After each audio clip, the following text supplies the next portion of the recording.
Okay, so I would like to invite our speakers to come to the table here. Dan Kovalik, who's just flew in from Pittsburgh, and Ann Fawcett Ambia, who's coming up. And our third speaker, Rolando Vergara, will be here in a little bit. He's running a little bit late. So let me just tell you a little bit how this forum came together.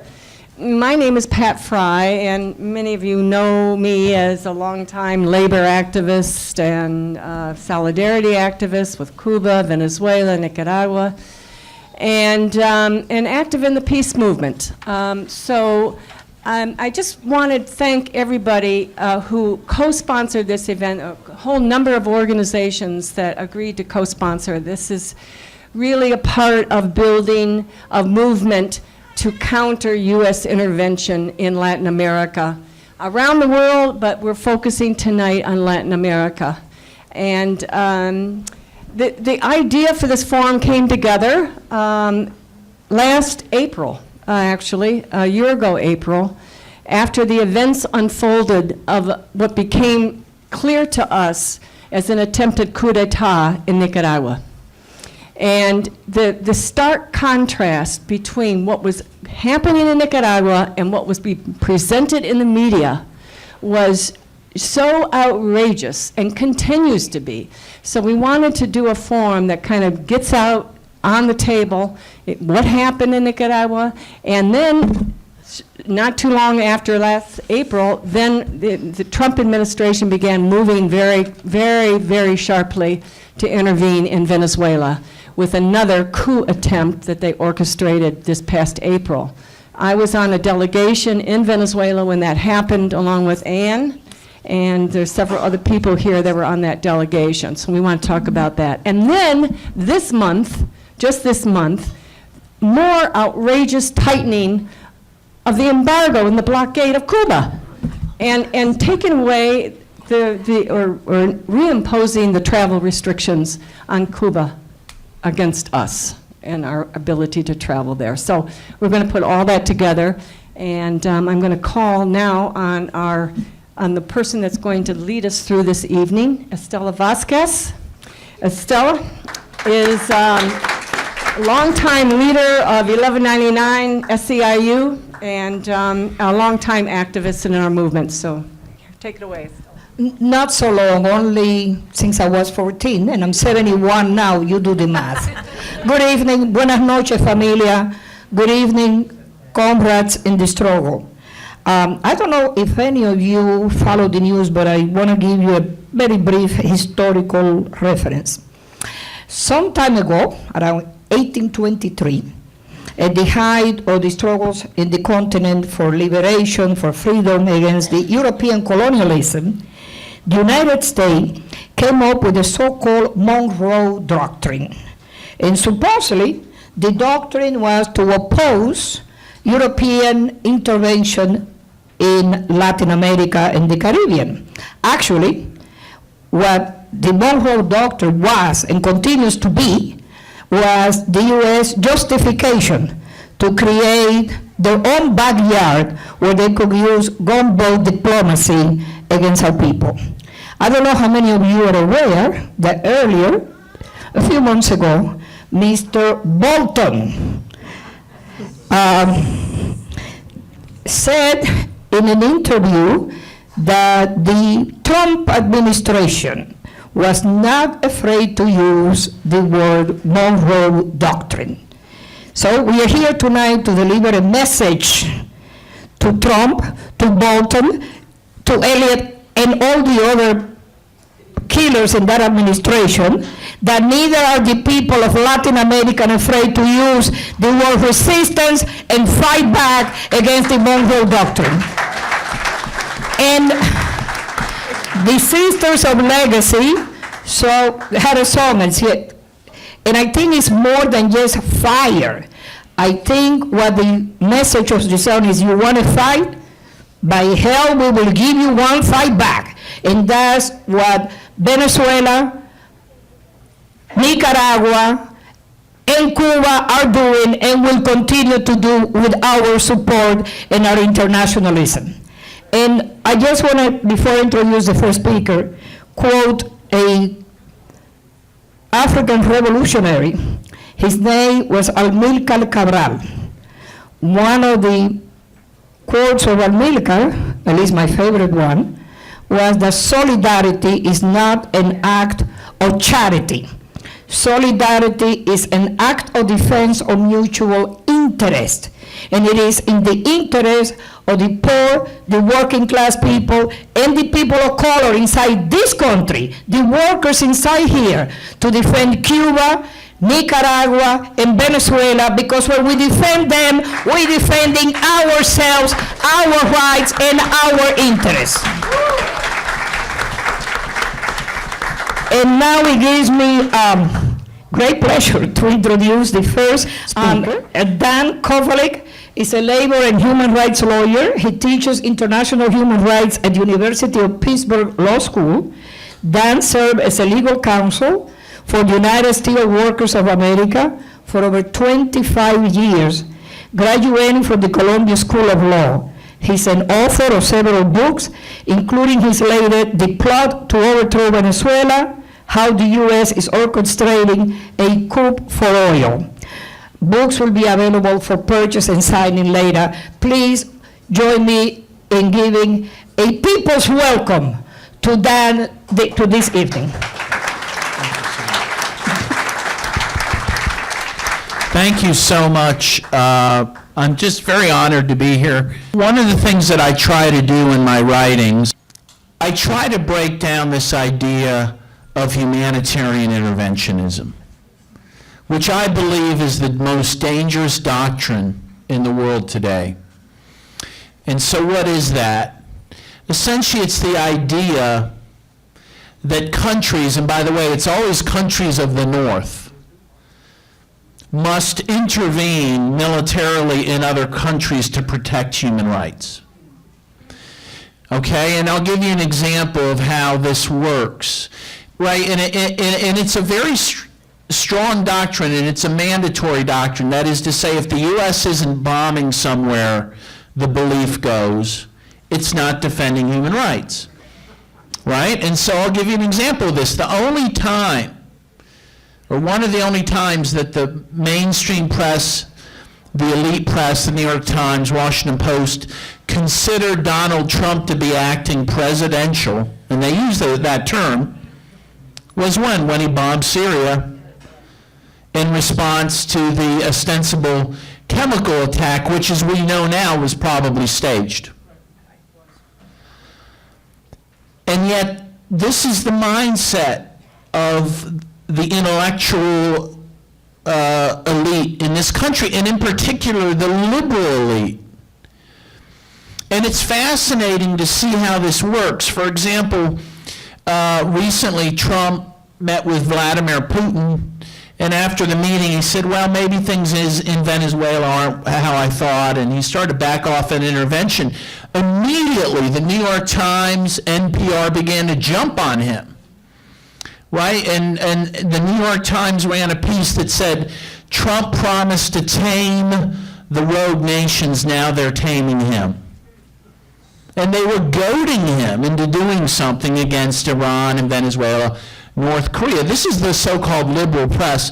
But this is a bad religion that I try to root out. And the way it works, it's a very insidious thing. First of all, it works through projection. The idea being that, if you know any Freudian psychotherapy, projection is, I have a bad thing about me, and I can't deal with that, so I blame you, right? So I'm a kleptomaniac, say, and that's hard for me to accept, so I blame you for stealing all the time, right?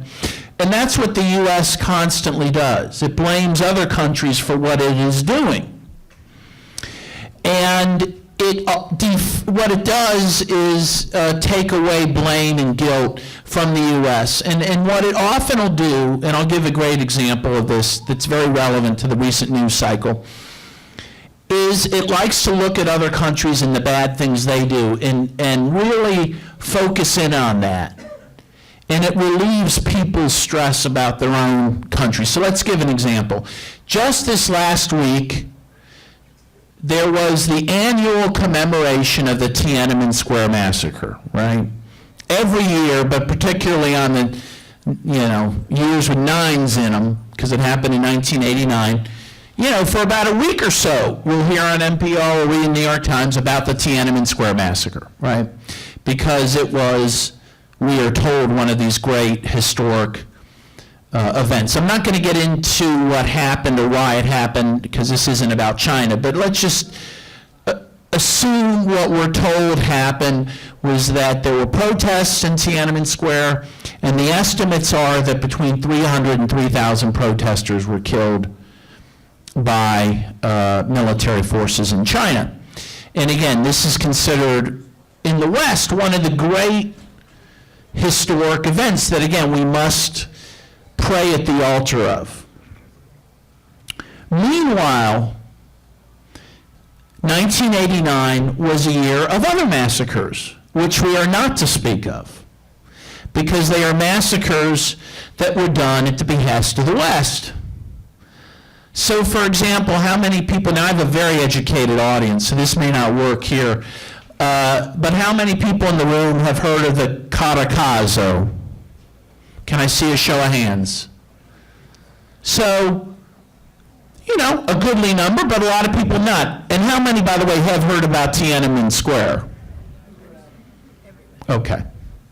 So, the Caracazo, which is a word which comes from the word Caracas, but it didn't just happen in Caracas, was an event that took place in 1989.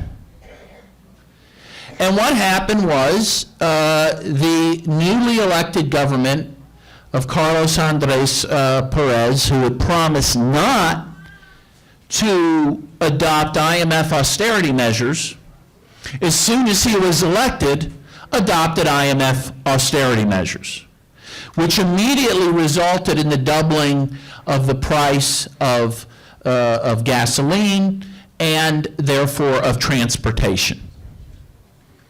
And so the poor people of Caracas, but other areas as well, who had been beaten down for years, decided enough was enough, and they rose up in protest, very similar to folks in Tiananmen Square.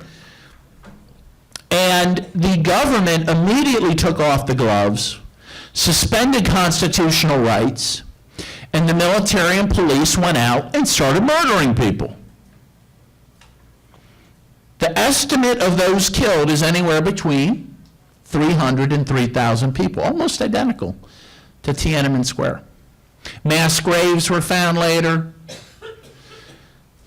This is an event that was not worthy of the Western press to discuss, much less to commemorate.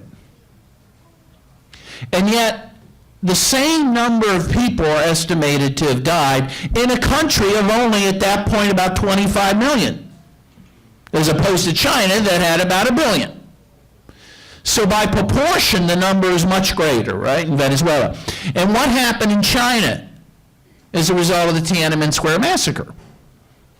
Nothing. Things went on pretty much as usual. What happened in Venezuela? Hugo Chavez happened. This is what gives rise to the movement that 10 years later would bring Hugo Chavez into office. And as Noam Chomsky would say after Hugo Chavez died, Chavez in turn would help liberate Latin America after 500 years of domination by Spain and then the United States. And so the event in 1989 in Venezuela was much more historically significant. It was transformative. And yet we're not to talk about that event. We don't commemorate that. We don't see people standing in front of tanks in Caracas. This is how the propaganda system works. As I mentioned two other events of 1989, which either you've never heard of, or if you did, you probably forgot about it.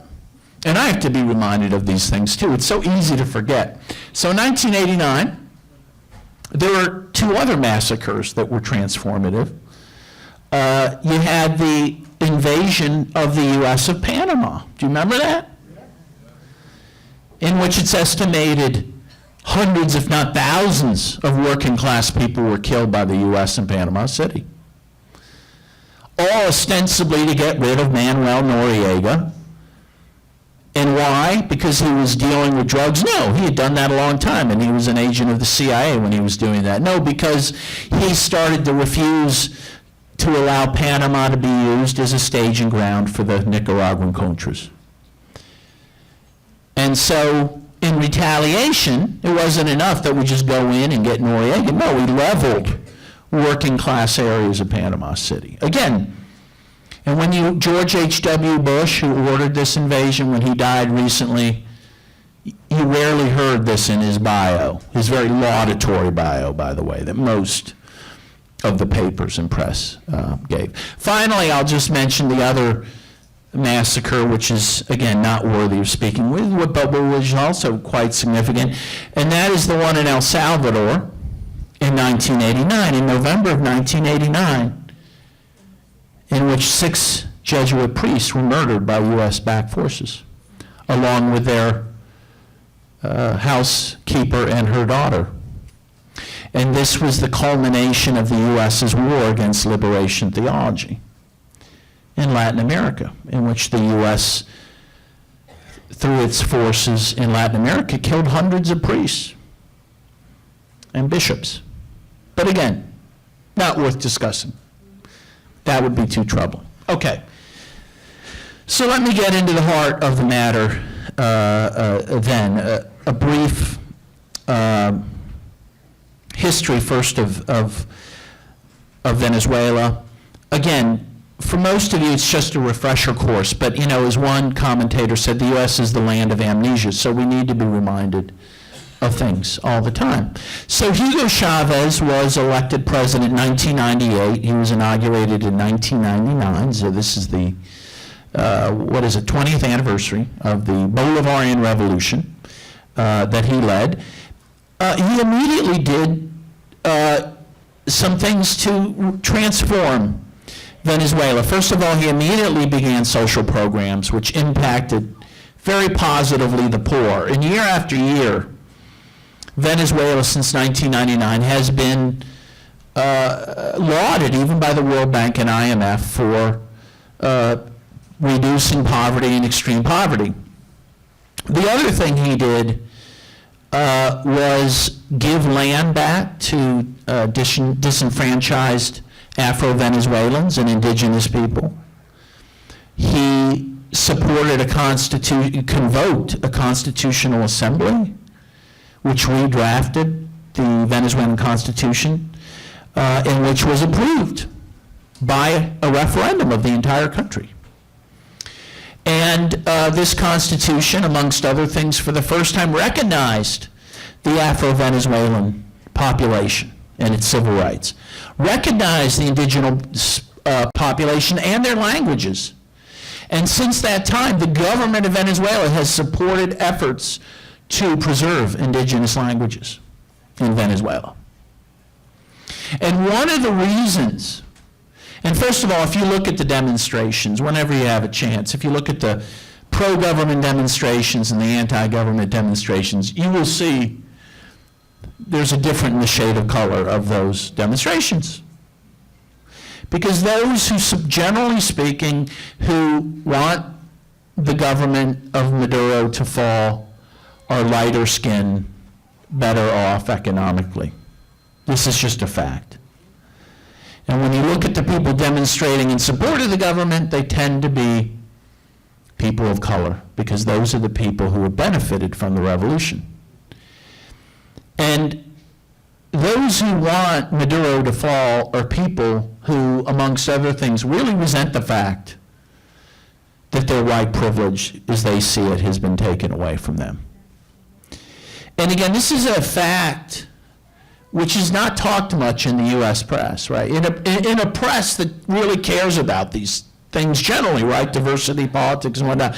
We don't hear this. And in fact, when people mention it, it's considered verboten. that you would say these things. But it's important to mention. And the opposition has often attacked Chavez in particular for being black, and attacked him with racial epithets.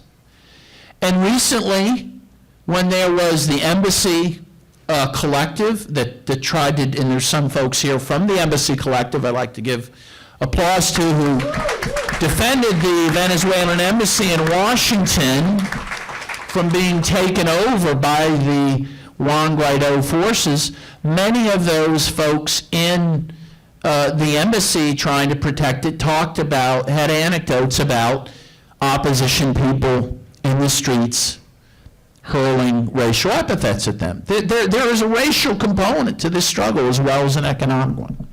And I think that needs to be remembered when we're thinking about, which side we are on. But the other thing Chavez did, and this is important because Chavez and then Maduro now, the press just calls a dictator, right? I mean, it's incredible how the press operates, that, they claim to be a free press, and yet they tell us who the dictators are, right? And they tell us who the regimes are as opposed to the governments, right? Even as bad as Trump is, he never has a regime, right? He's got a government, right? But Maduro has a regime. And that's how we mark the people that we don't like. But one of the things Chavez did was democratize Venezuela through the new constitution.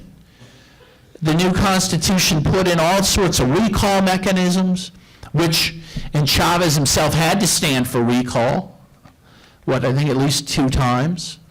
Moreover, the new Venezuelan government put into place this elegant electoral system, which Jimmy Carter said was the best electoral system in the world, in which you have to use fingerprints to even turn on the electoral machine. You have to show voter ID. And then when you do vote on the electronic machine, get a paper receipt, which you then put in a box. And those paper receipts are audited. About 54% of all the votes are audited the night of the election to make sure that the paper receipts match up with the electronic votes. It's an incredible system. There's no hanging chads, right?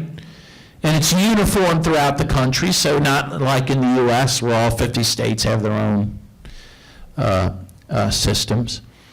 And so, again, the idea that he's a dictator is just so offensive. The other thing we need to be reminded of, that while Chavez became president, was inaugurated in 1999, the U.S. immediately began to try to undermine him. By 2002, again, most of you know this, but you need to be reminded at times, by 2002, the U.S. had supported a coup d'etat against Chavez in which he was kidnapped. He was kidnapped and taken to a military base. And what did the opposition do immediately when they took power for the couple days they were in power? First of all, the U.S. immediately recognized the coup government, with the New York Times running an editorial saying democracy is now being restored in Venezuela. Well, what did that democracy look like? The new president, self-declared president, Pedro Carmona, who was the head of the Chamber of Commerce of Venezuela, and there's a great, if you haven't seen it, you got to watch The Revolution Will Not Be Televised, which does televise this. He goes on TV and he says, here is the Constitution of Venezuela. It is gone. The Supreme Court is gone. The National Assembly is gone. Every mayor and governor that was elected since Chavez was elected is gone. This was democracy, according to the New York Times. But Chavez was brought back by the people who came down from the poor barrios and demanded he be returned to power. Again, as this movie I mentioned shows, and it's a beautiful thing. I cry every time I watch it. It's probably second only to The Godfather is my favorite film. But it showed the nature of the U.S., of the opposition, and of Chavez, because what does Chavez do? He was kidnapped. And yet he declared a general amnesty for the Cousters. Can you imagine if you or I kidnapped Donald Trump and he was returned to power? We would be vaporized, right? We would be a pile of ash. Right? No, without kidding. There's no, And yet, Chavez forgave his captors. And some of them went on to run for president later. Meanwhile, and I've been given the note that I'm basically out of time, unfortunately. I always have a lot to say, but let me just go quickly then. So the U.S. then supported an oil strike in Venezuela, which crippled the economy. Then in 2014, and this is a well-accepted truth, but not one discussed a lot, the U.S. and Saudi Arabia in 2014, after Chavez died, they colluded to lower the price of oil internationally. Saudi Arabia, with the U.S. approval, flooded the market with oil. It reduced oil, you'll recall, from somewhere around $125 a barrel to a low of about $25 a barrel, maybe even lower. Well, as the Independent of London, very well-respected newspaper, mentioned, while those moves hurt countries like Iran and Russia, they devastated Venezuela, which relies for about 80% of its revenue on oil sales. So this was a huge blow to Venezuela. And then, you may remember, Obama twice declared Venezuela a unique threat to U.S. national security. He could never really explain how they were, but he said they were. And he imposed sanctions which began to lower their credit rating and make their ability to borrow much more expensive. Because that's how it works in the world, right? When you're less creditworthy, when you're poor, you got to pay more interest, right? Yeah. Doesn't make sense to me, but that's how the world works. And then, of course, once Trump is elected, he really digs in. And in August 2017, he imposes sanctions which prevent Venezuela from getting any loans or funds on the international market.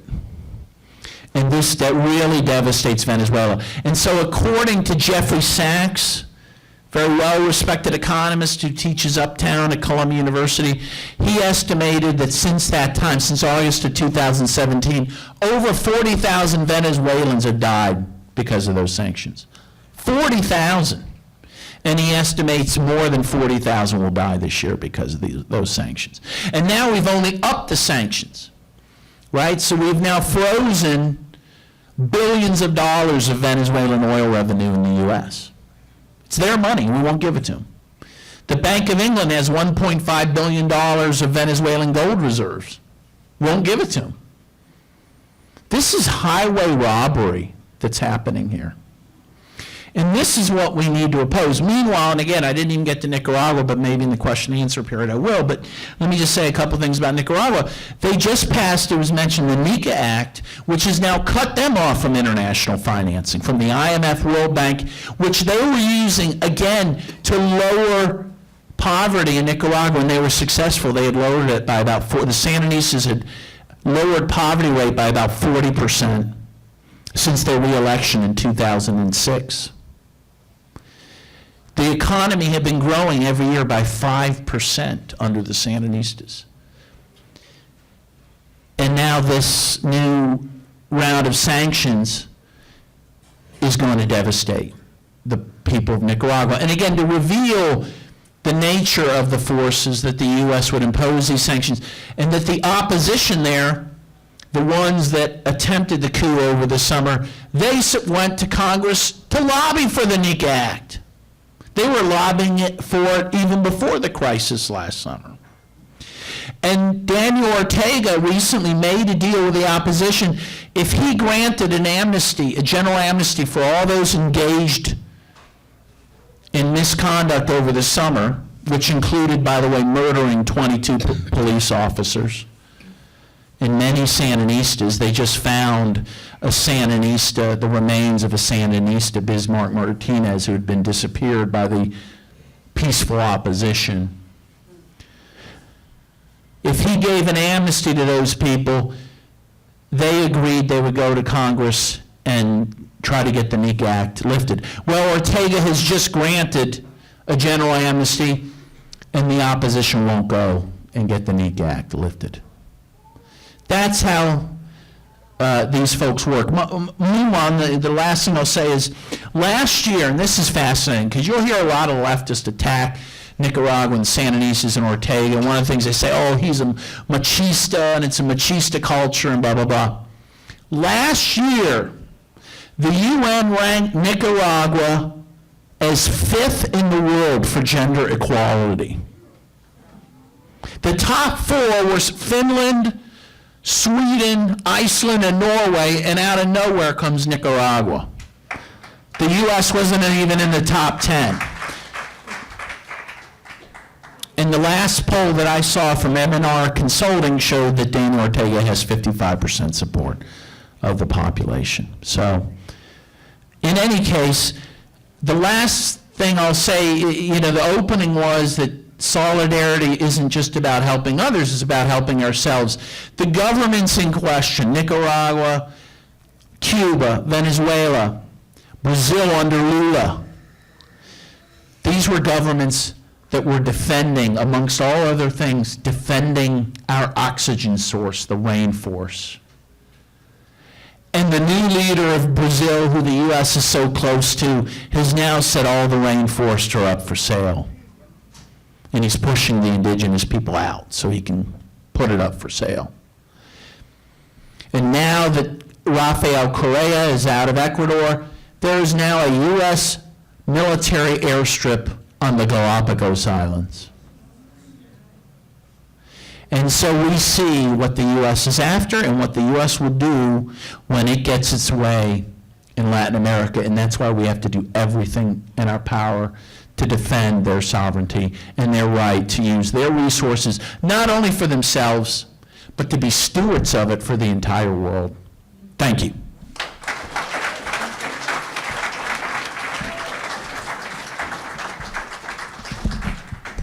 Thank you. Thank you very much. There will be a period of questions and answer after all the speakers finish making their presentation. Just want to take a moment to recognize some of the distinguished guests that we have with us today. Frank Goldsmith, representative of the World Federation of Trade Unions. Bienvenido, Frank. And for those of you who do not know the World Federation of Trade Unions, 90 million trade union members around the world. Thank you, Frank. We also have with us, and let me give a translation of something. In Spanish, promesa means a promise.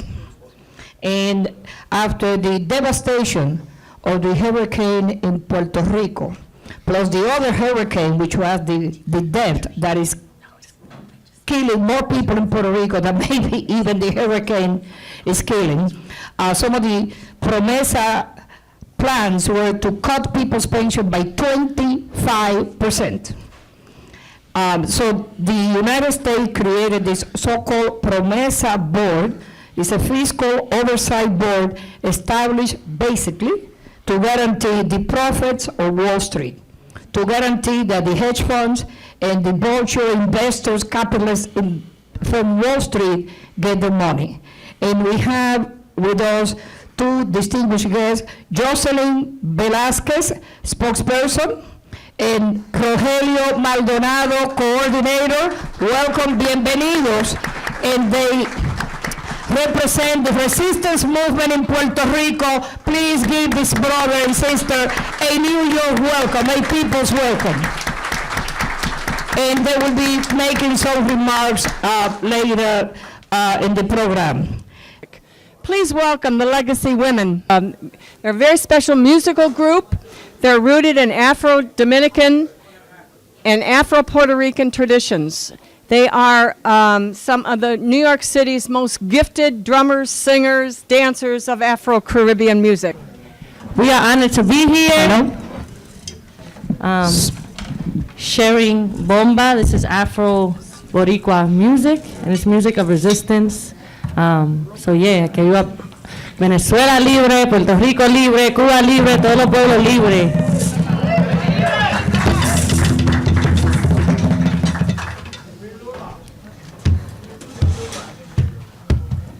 Congo libre no espera más, hoy ya cogemos la libertad. Congo libre no aguanta más, Hoy ya cogemos la libertad. hoy ya cogemos la libertad. Hoy ya cogemos la libertad. Hoy coge su dignidad. Hoy ya cogemos la libertad. Ay, mujer libre no aguanta más. Hoy ya cogemos la libertad. Hoy ya cogemos la libertad. Hoy ya cogemos la libertad. Coge la tierra indígena. Hoy ya cogemos la libertad. Ella es pa' todo y pa' todo da. Hoy ya cogemos la libertad. Ahí siento las islas, hay una fermina. Hoy ya cogemos la libertad. Oye, guerrillera, tú eres de la mía. Hoy ya cogemos la libertad. Siento las islas, hay una Carlota. Hoy ya cogemos la libertad. Oye, Lucumí, orgullo tu raíz. Hoy ya cogemos la libertad. Ay, Congo libre no espera más. Hoy ya cogemos la libertad. Ay, Congo libre no aguanta más. Hoy ya cogemos la libertad. Oh, nacimos pa' sin cadena. Hoy ya cogemos la libertad. Y nacimos pa' ser esclavizar. Hoy ya cogemos la libertad. Ay, mujer libre no aguanta más. Hoy ya cogemos la libertad. Hoy Lolita tira su bala. Hoy ya cogemos la libertad. No hay ser humano que es ilegal. Hoy ya cogemos la libertad. Siembra tu tierra indígena. Hoy ya cogemos la libertad. Hoy coge ni pa' la broma. Hoy ya cogemos la libertad. Hoy Cuyo sale lastimado nada. Hoy ya cogemos la libertad. Ay, negro libre no espera más. Hoy ya cogemos la libertad. Ay, negra libre no aguanta más. Hoy ya cogemos la libertad. Que la tierra pa' todo y pa' todo da. Hoy ya cogemos la libertad. Oh, nacimos pa' ser dominadas. Hoy ya cogemos la libertad. Y yo nací pa' morir. Hoy ya cogemos la libertad. Hoy Lolita tira su bala. Hoy ya cogemos la libertad. Tan se pega su grito ya. Hoy ya cogemos la libertad. Abajo la fucking colonia ya. Hoy ya cogemos la libertad. De mi pueblo quiero hablar en libertad. Hoy ya cogemos la libertad. Hoy coge su dignidad. Hoy ya cogemos la libertad. Hoy coge legas tierra ya. Hoy ya cogemos la libertad. Ay, si por las islas hay una fermina. Hoy ya cogemos la libertad.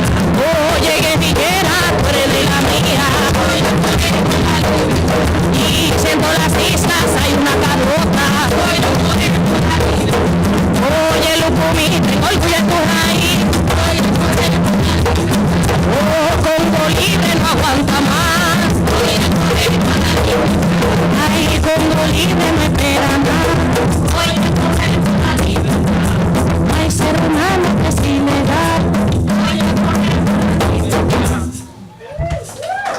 Gracias.